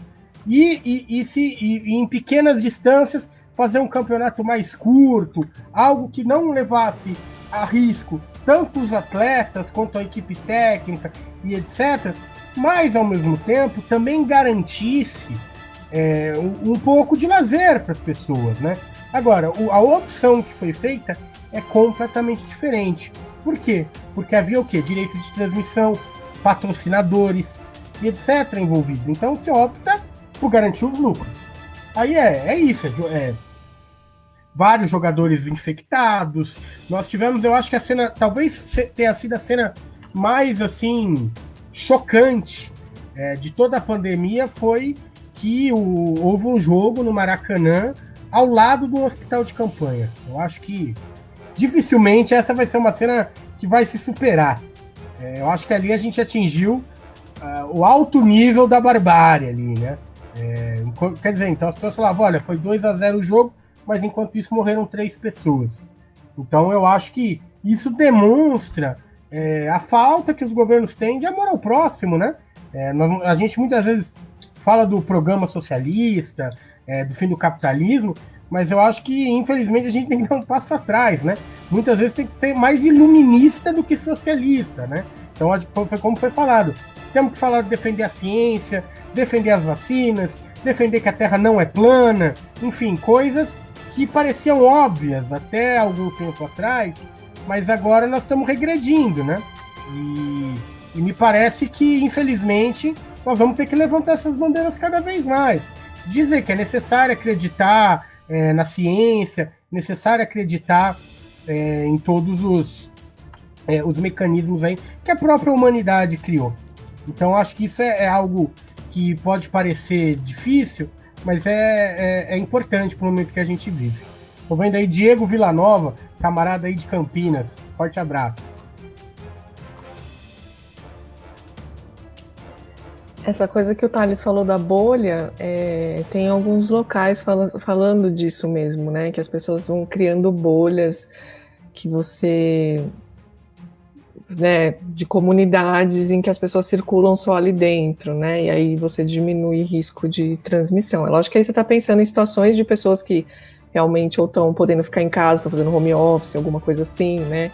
Que não está tendo que sair para trabalhar, outras situações, né? Então você cria uma comunidade, ou mesmo, né, próximos, é uma possibilidade, né?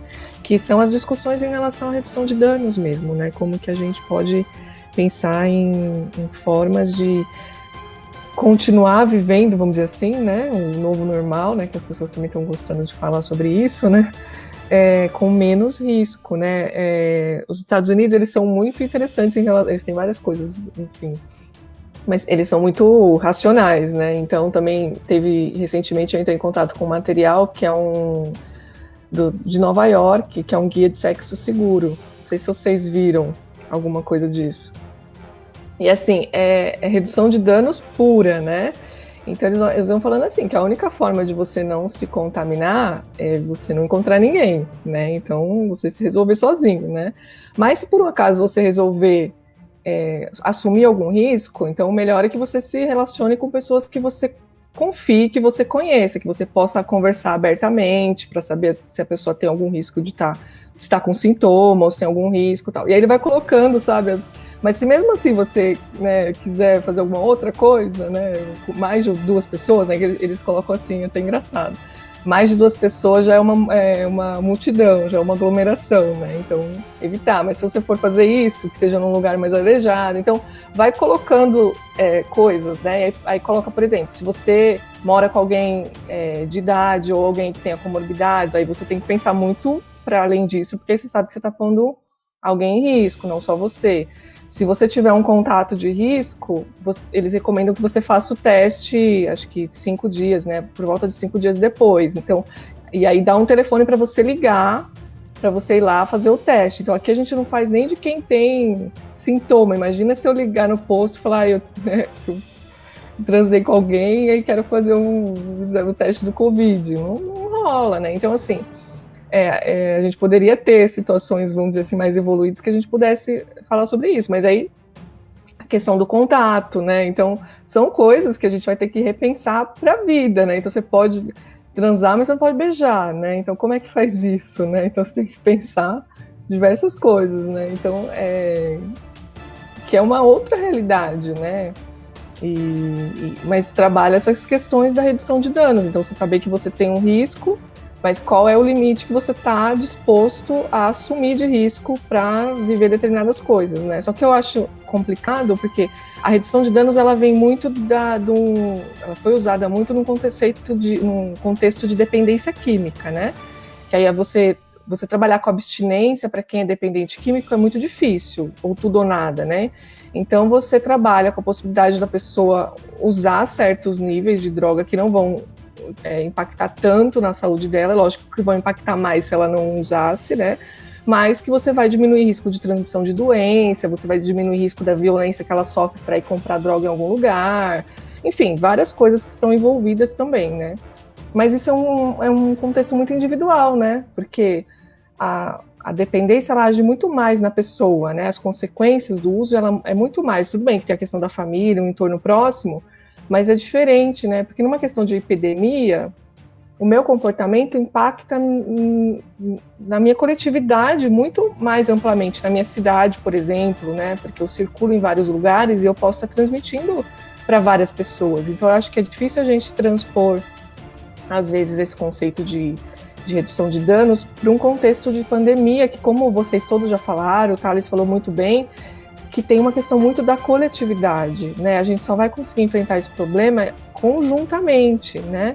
Então, tudo bem, não dá para a gente ficar preso, trancafiado dentro de casa, e algumas situações eu acho que dá para a gente fazer com uma certa segurança, ok, mas tem coisas que não vai dar, infelizmente, né? Mesmo que eu assuma o risco, falar, eu tô nem aí, eu vou sair, se eu ficar doente, ok, se eu não ficar, ok. Mas eu posso ser um assintomático e estar transmitindo para as pessoas, né? E aí eu tô colocando pessoas vulneráveis em risco, né? Então é uma discussão que é bem difícil de fazer, né? Eu não sei o que vocês pensam em relação a tudo isso, né? Eu vou até fazer um comentário sobre o que você falou aí das instruções, né? No dia 24 de julho, o Café da Manhã da Folha de São Paulo tratou sobre isso, a falta de sexo na pandemia. Inclusive, o especialista chegou a comentar até de posições, né? Ele falou assim, a posição mais segura é essa e tal, enfim. Então, eu lembrei disso, então chama Falta de Sexo na Pandemia, se alguém quiser ouvir, né? Foi no dia 24 de julho, o Café da Manhã, que é um podcast em parceria da Folha de São Paulo com o Spotify. É complicado essa situação toda, né? Porque, assim, a gente está numa situação, até eu lembrei da live que a Paty participou lá do cientista que virou mãe, né? Que a live participou no Instagram, e foi perguntado sobre visitar os avós, se eu não me engano, na live, alguma coisa assim, eu não lembro qual era a pergunta exatamente, mas daí a Paty até citou que se a pessoa ficasse 14 dias em isolamento e tal, e depois não apresentasse nenhum sintoma e fosse, né? Então a gente já começa a cogitar essas coisas, porque a gente vê que a gente tem amigos que estão também em isolamento, igual a gente também está em isolamento, né? E a gente começa a cogitar essas possibilidades, porque, assim, você falar pelo celular, por vídeo, conversar, é legal, ajuda também, mas essa questão de você estar próximo também, é que é difícil também, eu não sei nem como vai ser você estar próximo da pessoa, porque você não pode abraçar, você não pode, por mais que você faça isso, você não vai se sentir confortável para você fazer uma situação dessa, se abraçar a pessoa, por mais que você tenha que saudade. Eu não sei como vai ser também se a gente fizer isso, entendeu? É uma coisa muito louca, né? Eu não consigo me conformar quando eu vejo as pessoas abraçadas nas fotos, assim. É muito estranho, porque eu não ia conseguir fazer isso. Então é uma situação muito complexa mesmo, né? É muito assim, a gente pensa, cogita a possibilidade dessa questão da redução de danos, né? O que a gente pode fazer para garantir que... Mas a gente sempre fica com a pulga atrás da orelha, né? A mesma coisa se você for no restaurante. Por mais que você fale assim, o restaurante tá tomando cuidado, tá? Mas e aí você pega um garfo lá que aconteceu alguma coisa na hora e sei lá, enfim, tem tanta coisa, gente. É muito louco. É muito louco para quem tá realmente preocupado, para quem realmente acredita que a situação é essa. E assim, você vê umas coisas, você fala assim, não sei se a pessoa desencanou, se é negacionismo, o que é. Enfim, é muito, muito louco isso tudo. A gente não sabe o que fazer, não sabe qual caminho seguir e que situação, como fazer, entendeu? É uma situação assim que a gente começa a cogitar possibilidades, pensa, mas não chega à conclusão. Eu queria fazer só uma atualização nessa coisa dos 14 dias. Recentemente saiu um estudo mostrando que as pessoas que têm sintomas leves e moderados, depois de 10 dias, elas já não têm mais a possibilidade de transmissão. Eles detectaram que às vezes pode até ter vírus detectável, mas não tem replicação, então o risco de transmissão é menor. Então agora se diminuiu o tempo de afastamento, né, de isolamento, quando a pessoa tem sintomas de leves a moderados. Se a pessoa é internada e tem sintomas graves, aí pelo menos 3 semanas, pelo menos 20 dias afastada. Mas esses 10 dias tem que ser, a pessoa tem que estar pelo menos 24 horas sem febre ou sem os sintomas que ela tinha no começo, de tosse e tudo mais. Então, se ela teve mais de 10 dias de sintoma, ela vai ter que ficar mais de 10 dias. Então, diminui um pouco esse tempo de isolamento. Então, pode ser, as pessoas podem falar assim, eu vou ficar 10 dias trancada em casa, eu não tive sintoma nenhum, e aí eu vou visitar meus pais, vou visitar alguém, enfim, né? Então existe essa possibilidade.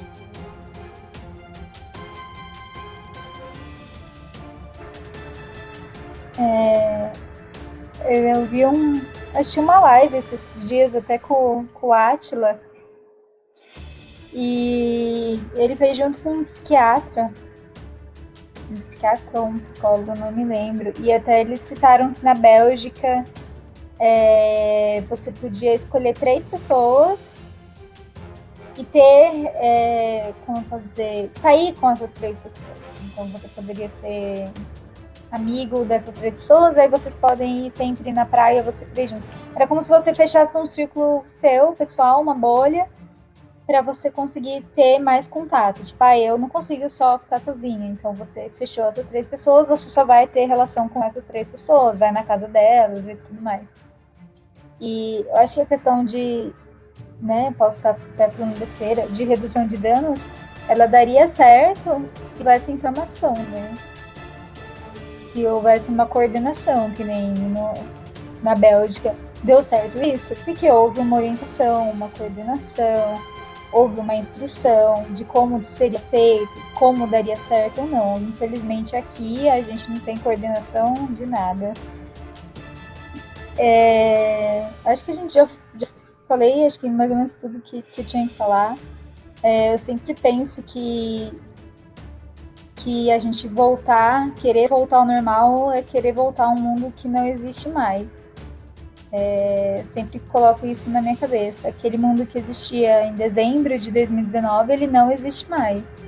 Então, pode vir que venha a vacina, mas até quando, né? Tipo, e essa vacina vai ser eficiente? Vai estar todo mundo vacinado? Qual é o tempo, né? As pessoas acham que amanhã todo mundo vai estar vacinado. E não é assim. Então, eu acho que a gente tem que começar a entender e tratar a vida com a realidade. Todo mundo fala, Bárbara, você é muito pessimista. Eu não sou pessimista, eu sou realista, é diferente. Né? A gente não pode achar que o mundo é uma bolha de Nárnia e viver no mundo da fantasia, igual o Cássio falou, né? Ou você passa álcool em gel em tudo. Mas se o vírus estiver dentro de você pode passar álcool em gel em tudo, que ele vai estar dentro de você. Então a gente tem que ter a noção das coisas, assim. Que se a vacina vier, espero estou pronta, se for da sua vontade, sua filha está pronta aqui, mas a gente precisa entender que não é assim, ciência é um processo, né? Então precisa ter teste, precisa ter essa comprovação, precisa todo mundo estar preparado. Quanto vai custar essa vacina, né? Já pararam para pensar? O dólar hoje custa quase R$6, né? Imagina se a vacina for $1, né? Como que a gente vai vacinar o mundo inteiro, né? O Brasil inteiro, no nosso caso. Porque para ter, né, eficiência, precisa ter uma quantidade específica para isso. Então, assim, não é ser pessimista, é a gente começar a viver a vida e olhar com a realidade que a gente tem nas nossas mãos. Então, e cobrar, né? Eu acho que a gente jamais pode esquecer. A gente viu essa semana Serra Negra, Amparo, Pedreira, provavelmente em todas as cidades que houveram essa comemoração, né, do Palmeiras sendo campeão. E eu vi um texto que eu até compartilhei, que foi do Tobias. O poder público das nossas cidades, eles entraram em contato com as torcidas organizadas, porque já era evidente que isso ia acontecer, né? Já era evidente que ia ter essa aglomeração. Então foi feito um contato, foi feito algum controle, foi feita alguma orientação. Sábado eu passei a tarde na Praça de Serra Negra e tava assim, parecia carnaval de tanta gente. E do lado tinha carros da guarda, então assim, dá a entender que o poder público está apoiando essas aglomerações, está apoiando essas pessoas sem máscara, né? Então a gente precisa ir cobrar isso. E essas críticas não é uma crítica tipo, você só serve para criticar. Não, a gente precisa cobrar porque é a nossa segurança que está em jogo, né? Vocês foram eleitos para garantir a nossa segurança. Vocês foram eleitos para criar políticas públicas que garantam o nosso cuidado. Então, eu acho que está na hora de o poder público mostrar essa eficiência para qual foram eleitos. A Câmara dos Vereadores de Serra Negra, não sei como é que está a da cidade de vocês, é outro que parece um carnaval, porque nada que é relacionado à pandemia é tratado com seriedade. Então a gente precisa começar a entender o que está acontecendo, né? Até o Thales pode falar que aconteceu uma situação horrível em Bragança de um vereador cheirar uma calcinha, entendeu? No meio da sessão. Então, vocês estão loucos, entendeu? O que está acontecendo? Vocês foram eleitos com o nosso voto, com o nosso dinheiro e a gente está numa situação emergencial. Então, a gente precisa que o poder público das nossas cidades, e não só do governo federal, estadual, também haja com essa força, com essa coordenação, porque as nossas vidas também dependem deles, né? Então, esses vereadores que estão nem aí, esses prefeitos que estão nem aí, a gente precisa começar a cobrar também essa ação efetiva, essa orientação, né? Que eu acho que às vezes também falta essa coordenação. Ah, usou máscara, pô, dá uma orientação. Tá do lado de vocês, não estão vendo? É impossível não tá vendo. Entendeu? Então, eu acho que eu só quero encerrar com isso, assim. A gente tem que começar a cobrar mais e questionar mais. Eu acho que às vezes a gente acaba cansando, se acomodando, mas a gente não pode cansar. Como o Thales bem disse lá no começo, a gente tem que lembrar porque que a gente está aqui. E a gente tem que lembrar o tempo todo que os nossos governantes, eles estão lá para cuidar da gente, para criar essas políticas públicas, para cuidar das nossas vidas, para cuidar das nossas cidades, né? Principalmente esse ano, que a gente sabe que é ano de eleição, então talvez eles não estejam querendo se manifestar como uma torcida organizada para não criar conflito. Mas e o custo disso? Né? Qual vai ser o custo disso? Talvez semana que vem a gente veja a lotação da UTI em Amparo.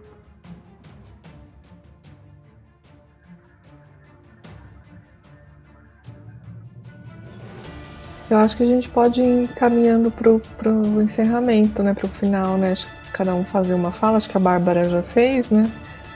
E... Pode ser. Quer falar, Cássio?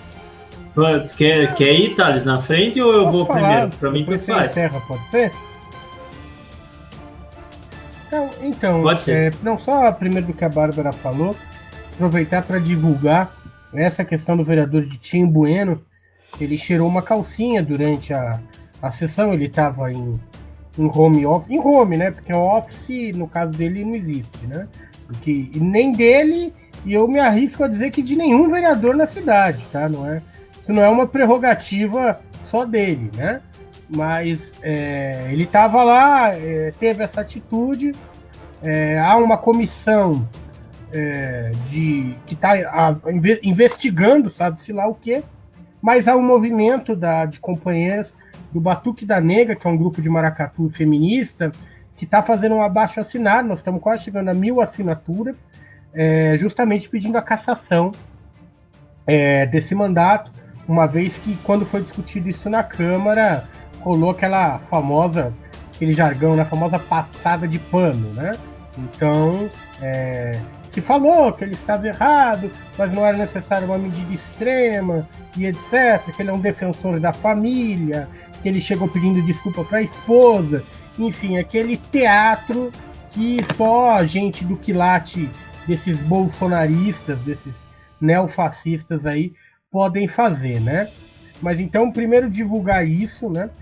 Segundo, deixar minha solidariedade a todas as vítimas da Covid-19, todas as famílias e amigos que aqui da região, mas também de todo o país, que perderam seus entes, seus amigos queridos. Nós estamos vivendo uma tragédia sem precedentes, né? Então, desde já, deixo a minha solidariedade a todos esses camaradas que perderam suas famílias e etc. E também agradeço, né? Agradeço a Patrícia, a Bárbara, o Cássio, por essa participação, e dizer para vocês que a nossa luta, ela é uma luta que ela não é uma corrida de 100 metros, ela é uma maratona. Então nós temos que estar preparados para essa maratona. Às vezes nós aumentamos a velocidade, às vezes elas diminuímos essa velocidade, mas de toda forma nós não podemos deixar de correr e em busca daquilo que nós acreditamos que eu acho que o sonho das nossas vidas, né? Que é uma sociedade sem injustiça, uma sociedade sem opressão, uma sociedade onde a exploração do homem pelo homem, do sentido do ser humano, né, da exploração acabe. Então, ou seja, nós acreditamos numa sociedade socialista. E isso, evidentemente, não será feito do dia para a noite, como eu falei, é uma maratona. Mas nós não podemos deixar, em hipótese alguma, de sonhar e lutar. Porque todos os sonhos são impossíveis, né? Até que eles se tornem... Todas as revoluções são impossíveis até que elas se tornem inevitáveis. Então, esse é o recado que eu queria dar. Só a luta muda a vida. Então, apesar dessas condições mais adversas, não deixemos nos abater por essas condições. Seguimos na luta porque vale a pena e é ela que muda a nossa vida e que a gente consiga aí superar todos esses problemas. Uma mensagem aí de otimismo, né, diante dessa ventania, mas vamos acreditar que só a luta muda a vida e que a gente consiga num futuro, talvez não tão próximo, mas que a gente ainda consiga, se não para a nossa geração, para as futuras gerações, uma sociedade sem desigualdade e opressão. Certo? Obrigado, gente. Obrigado, Thales. Eu queria comentar, a Bárbara falou de cobrar, né? Daí eu lembrei de uma coisa. Segunda-feira, assim que saiu os resultados da atualização do Covid em Pedreira, eu mandei uma mensagem para o prefeito e para o vice-prefeito. Aí eu falei que era o maior número de casos no dia, mandei o gráfico que eu tinha feito. E eu vou lembrar a parte do negócio, que no prefeito daqui de Pedreira, ele falava do stop and go. Quando chegasse a 25 casos ativos, ele ia fechar tudo. Ele tirou esse número mágico, não sei de onde, né? Que não tem. A Paty já explicou, né, em uma das lives, que não tem lógica esse número, né? Que não seria esse daí ele falou, eu falei assim para ele, que ele disse que com 25 casos ativos ele iria decretar o lockdown. E aí eu comentei com ele, além disso, a questão daquela casa noturna aberta no domingo e de sábado os palmeirenses comemorando o título e que não foi tomada atitude nenhuma. E que eu esperava que daqui para frente a prefeitura tomasse alguma atitude, porque é um absurdo acontecer uma coisa dessa. Aí ele respondeu para mim que a proposta dele era essa, que chegando a 25 casos ativos ele ia decretar o lockdown, que era o stop and go, né? Mas ele falou que ele foi obrigado a seguir o governo do estado. E a decisão judicial foi acompanhar o Dória. Então ele falou que isso aí caiu por terra, que agora ele ia acompanhar o Dória. Que independente se passasse dos 25 casos agora, ele ia acompanhar o Dória daí para frente. Então, enfim, só para comentar como que foi, porque assim, na verdade o que aconteceu foi isso, né? Não esperava, foi o que a Bárbara comentou, eles não esperavam que fosse acontecer isso num futebol, uma final de campeonato no meio da pior pandemia das nossas vidas. E quem considera que não existe nada ia levar isso de alguma coisa contrária? Não ia, né? E eles não tomaram nenhuma atitude. Ninguém tomou uma atitude, ninguém pensou em nada. Aqui tem foto circulando na cidade do vice-prefeito abraçado com um monte de gente no dia do título do Palmeiras. Enfim, então, gente, a gente tá perdido aí, no meio do nada. Então, esse é o poder público que a gente tem, que representa a gente. Então, a gente precisa mudar isso. Mas, importante, a gente está em ano de eleição, né? O pessoal tem uma atuação fora do período eleitoral, como eu já falei aqui, a gente não faz só essa atuação no período eleitoral, a nossa atuação é fora do período eleitoral, mas a gente está em ano de eleição, né? A gente precisa saber escolher melhor, escolher quem defenda os interesses e quem defenda a vida das pessoas. Isso é importantíssimo. Então, eu queria finalizar com esse recado para a gente pensar bem na hora de votar aí, pensar bem em quem defende os interesses do povo e os interesses nossos, né? Boa noite para todos. Eu acho que é bem importante a gente colocar essa questão que o Cássio falou, né, do quanto que o pessoal age e não só em período eleitoral, é que o nosso foco não é eleição, né? Acho que o exemplo de Amparo é bem importante nesse sentido. A gente discutiu bastante essa questão, se a gente sairia com candidatos ou não nessa eleição, e a análise que a gente fez, né, da nossa situação interna, e que a gente precisava muito mais investir energia nos movimentos de base, né, de nos fortalecer enquanto um coletivo que está iniciando, né, que começou no final do ano passado e que está aí se concretizando, e que tem pessoas muito boas, muito envolvidas, muito competentes, mas que a gente está se constituindo ainda, e que a gente precisa realmente, o mais importante para a gente é isso, né? E acho que a gente tem feito isso, tem ocupado esse espaço, né? A gente está participando aí do comitê regional da pandemia, então são várias ações, e é muito bom, é muito gostoso sentir essa mesma energia nos pessoais aqui da região, né? Então a gente tem tido uma parceria muito bacana, já participei de live de várias, né? E vários processos que a gente tem feito discussão mesmo coletivamente pensando na região, né? E eu acho que inclusive a gente tem que começar a pensar isso de uma forma até mais ativa e mais concreta, né? Acho que a gente está construindo a possibilidade disso, né? Mas mesmo optando, né? O pessoal Amparo optando por não estar disputando nenhum cargo na eleição, a gente não vai se abster de estar discutindo a cidade. Tanto que a gente está fazendo um ciclo de debates em parceria com o PT, que começou a semana passada, então a gente está fazendo encontros semanais com temas de educação, a saúde, e chamando várias, né, representatividades da cidade para discutir esses temas, até para a gente também construir qual é o nosso desejo de cidade, né, e poder defender isso, né, independente de estar disputando um cargo ou não, né. Então, acho que o pessoal traz muito isso, e falando individualmente, né, acho que a pandemia trouxe para mim essa coisa de me movimentar, né.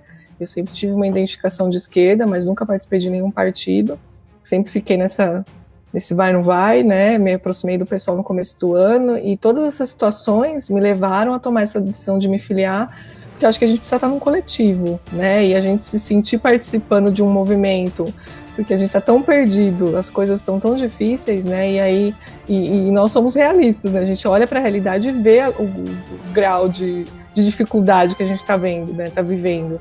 Então a gente poder se juntar sabendo que a gente pode fazer coisas para mudar, né, e estar junto com os companheiros tem sido muito importante para mim, né, pensando até na minha saúde mental, né, e tem sido muito bom conhecer diversos companheiros na mesma luta, né, incorporei várias pessoas já na minha vida, né, assim, que quero muito que a gente possa em breve ir pro bar beber, né, Cássio, fazer nossa banda, porque a gente gosta muito de se divertir, de estar junto do coletivo, acho que é isso que move a gente, né, e a gente gosta de gente, né, a gente gosta do ser humano, por isso que a gente está nessa luta.